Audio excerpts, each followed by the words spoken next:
Hello students, आज +2 accountancy में हम जो हमारा रनिंग टॉपिक चल रहा है admission of a partner chapter का न्यू प्रॉफिट शेयरिंग रेशो, इसका अगला मेथड करेंगे। 2 मेथड हम इसके ऑलरेडी कर चुके हैं। उम्मीद है आपको दोनों मेथड समझ में आ गए होंगे।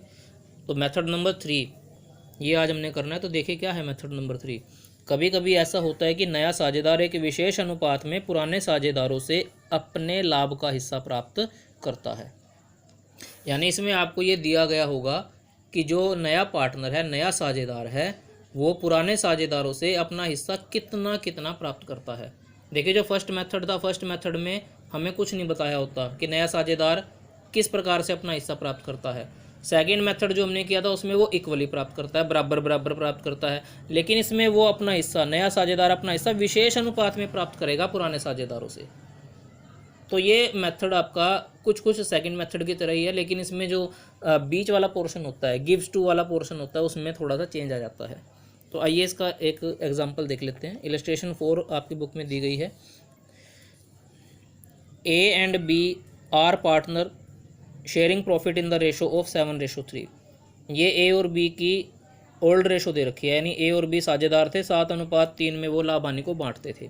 सी वाज एडमिटेड विद 3/7 शेयर। उन्होंने सी को साझेदार बनाया 3/7 हिस्से के लिए।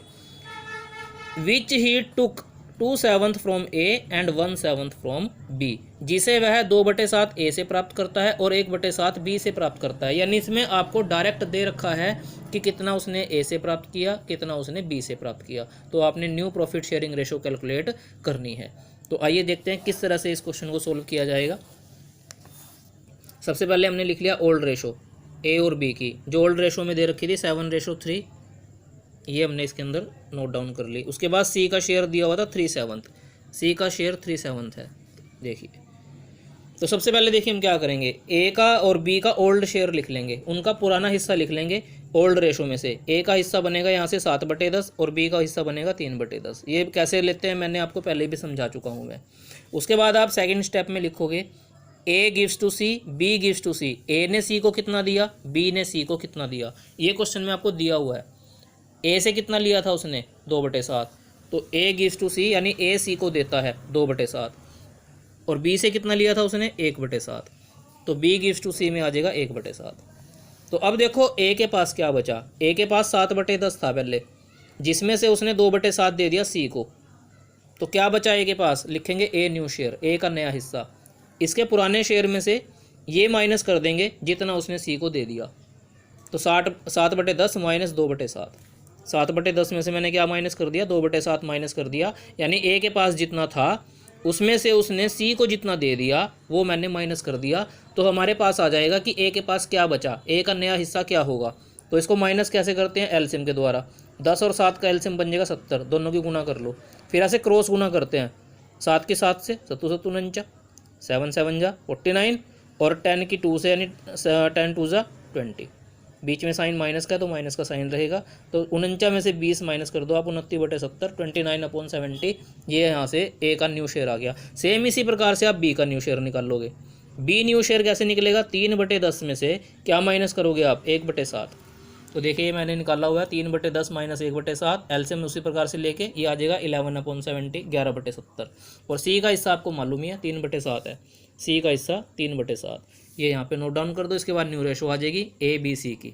ए का हिस्सा आया था 29/70, ये लिख दिया 29/70 अनुपात में, बी का 11/70 ये वाला, और सी का 3/7। 70 70 7 का एलसीएम 70 ही आएगा अगर आपको एलसीएम लेना आता है। ये और आपको छोटी क्लासेस में सिखाया जाता है कि एलसीएम किस प्रकार से लेते हैं। अगर किसी स्टूडेंट को एलसीएम लेने में कठिनाई आती है, दिक्कत आती है, तो वो मेरे से कांटेक्ट करके पूछ सकता है कि कैसे एलसीएम लिया जाता है। अब इसको सोल्व कैसे करते हैं, इस 70 से इस 70 को डिवाइड करना है। 70 एकम 70 1 पे गया, 1 की गुना 29 से करेंगे 29 ही आएगा। फिर इस 70 से 70 को डिवाइड करेंगे, 1 पे जाएगा, 1 की गुना 11 से करेंगे 11 ही आएगा। अब इस 70 को इस 7 से डिवाइड करना है, तो 10 पे जाएगा, 10 की गुना 3 से करेंगे 30 आ जाएगा। तो ये आ जाएगा आंसर 29 11 30, 29 11 एंड 30। ये न्यू रेशो होगी ए बी सी की, और यही आपका आंसर होगा। अब देखिए आप इसी मेथड में एक टाइप और हो सकती है। जैसे इस क्वेश्चन में तो आपको ये बताया हुआ था कि सी ने अपना हिस्सा ए से कितना लिया, बी से कितना लिया, डायरेक्ट दे रखा था आपको, एग्जैक्ट दे रखा था 2/7 ए से 1/7 बी से। लेकिन जो आपका नेक्स्ट एग्जाम्पल है, एग्जाम्पल नंबर 6, इसमें आपको डायरेक्ट नहीं बताया होगा, विशेष अनुपात दिया होगा, क्योंकि हमारे मेथड का नाम भी है कि विशेष अनुपात में प्राप्त करता है नया साझेदार अपना हिस्सा, विशेष अनुपात में प्राप्त करता है, तो वो अनुपात ही आपको दिया होगा इस क्वेश्चन में। तो आपने खुद निकालना है कि नए साझेदार ने पुराने साझेदारों से कितना कितना प्राप्त किया अपना हिस्सा। तो इसके लिए मैं आपको एग्जांपल नंबर 6 करा रहा हूँ। Lucy and Jenny were partner in a firm sharing profit in the ratio 4:3। Lucy और जेनी एक फर्म में साझेदार थे जिनका अनुपात 4:3 था। They admitted Alan as a new partner for 20% share in the profit. उन्होंने एलन को साझेदार बनाया 20% लाभ के लिए। Alan acquired his share of profit in the ratio of 1:2 from Lucy and Jenny. तो देखिए, एलन अपने लाभ का हिस्सा लूसी और जेनी से 1:2 में प्राप्त करता है।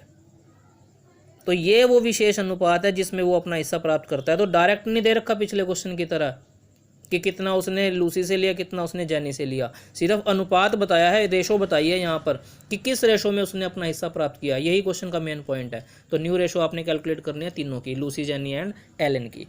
तो कैसे इस क्वेश्चन को सोल्व करेंगे, आइए देखते हैं। सबसे पहले आप उसी तरह से ओल्ड रेशो लिख लीजिए लूसी एंड जेनी की, 4:3 आपको दी गई है, 4:3 दे रखी है, और जेनी एलन का हिस्सा 20% दे रखा है। तो एलन का हिस्सा आप लिखोगे, एलन शेयर 20% का मतलब है 20/100, 20/100। इसको कट कर लीजिए, 1/5 आ जाएगा एलन शेयर। इसके बाद जैसे मैंने आपको स्टेप नंबर 1 सिखाया था पिछले क्वेश्चन में, ओल्ड शेयर लिख लीजिए लूसी एंड जेनी के। Lucy old share, jenny old share. Old ratio में से लूसी का 4/7 बनेगा और जेनी का 3, दोनों का टोटल 7, 3/7 बनेगा। उसके बाद ये स्टेप इंपॉर्टेंट होता है, जो सेकंड स्टेप है, इसी की बात कर रहा था मैं कि सेकंड स्टेप ही इंपॉर्टेंट है सभी रेशोज़ के अंदर। तो यहाँ पर स्टेप वही है, Lucy gives to Alan, Jenny gives to Alan. Lucy ने एलन को दिया, जेनी ने एलन को दिया। कितना कितना हिस्सा दिया उसने, तो यही इस क्वेश्चन का मेन पॉइंट है। उसने जो हिस्सा दिया है यानी उसने जो अपना हिस्सा प्राप्त किया है 1:2 में प्राप्त किया है। तो 1:2 में उसने हिस्सा प्राप्त किया है, 1:2 में। तो आपने क्या करना है, ये जो यहाँ पर एलन का हिस्सा दे रखा है 1/5, 1/5 की गुना 1:2 से करनी है। तो जब आप लूसी वाला केस करोगे तो लूसी में आप गुना करोगे 1/5 गुना 1:2 का मतलब है 1 इसमें लूसी के लिए है और 2 जेनी के लिए है। तो 1/3 से गुना करोगे लूसी के केस में, 1 तो लूसी का दिया ही हुआ है ये, और इन दोनों का टोटल बनेगा 3। तो 1/3 से गुना करोगे आप लूसी के केस में, यानी 1/3 उसने प्राप्त किया है, 1/5 का 1/3 लूसी से, और जेनी के केस में आप गुना करोगे 2/3 से, 1/5 की ही। यानी पहले आपने एलन का हिस्सा लिखना है, फिर उसकी गुना आपने इस अनुपात से करनी है। लूसी के केस में 1/3 से गुना करोगे, क्योंकि लूसी के केस में 1 दिया हुआ है आपको, यानी लूसी से जो प्राप्त कर रहा है वो 1/3 हिस्सा प्राप्त कर रहा है, और जेनी के केस में गुना करोगे 2/3 से। ठीक है, तो इस प्रकार से आपने ये शेयर खुद निकालना है इसमें। तो 1/5 गुना 1/3 आएगा 1/15, 1/5 गुना 2/3 आएगा 2/15। तो 1/15 उसने प्राप्त किया लूसी से और 2/15 उसने प्राप्त किया जेनी से। यही क्वेश्चन का मेन पॉइंट था, इसमें डायरेक्ट नहीं दे रखा था पिछले क्वेश्चन की तरह। तो ये आपने खुद निकाला 1/15 और 2/15 कैसे, एलन के हिस्से को इस विशेष अनुपात से गुना करके। उसके बाद फिर वही न्यू शेयर निकालना अपने। न्यू शेयर अभी मैंने आपको निकालने सिखाए थे, पुराने शेयर में से जितना उन्होंने दे दिया पार्टनर को, नए पार्टनर को, वो माइनस करना है। तो लूसी का न्यू शेयर कैसे निकलेगा, लूसी का पुराना शेयर है 4/7, 4/7 में से माइनस करो 1/15। ठीक है, माइनस करना नहीं सिखाऊंगा मैं, पिछले उसमें सिखा चुका हूँ। एलसीएम लेके माइनस करेंगे आप, 53/105 आएगा। ऐसे आप जेनी के केस में सोल्व करोगे, जेनी का new share, jenny new share 3/7 उसका पुराना है और 2/15 उसने दे दिया एलन को, तो 3/7 माइनस 2/15, तो ये आ जाएगा 31/105। एलसीएम लेके आप इसको कर सकते हैं। और एलन का शेयर हमें दे रखा था 1/5 स्टार्टिंग में ही, उसके बाद लिख दोगे आप एलन शेयर, फिर न्यू रेशो निकाल लोगे। लूसी का शेयर आया था 53/105, जेनी का 31/105 और एलन का 1/5, तीनों का एलसीएम 105 लेके फिर उसको सोल्व करना है, जैसे पिछले क्वेश्चन में सोल्व कराया था मैंने। तो आपका आंसर आ जाएगा 31 और 21, 53, 31, 21, ये न्यू रेशो होगी, ये आंसर होगा इसका। उम्मीद है आपको ये पॉइंट समझ में आए होंगे, ये टॉपिक समझ में आया होगा। अगर किसी स्टूडेंट को कोई डाउट होगा इसमें तो वो मुझसे कॉन्टेक्ट करके पूछ सकता है। धन्यवाद।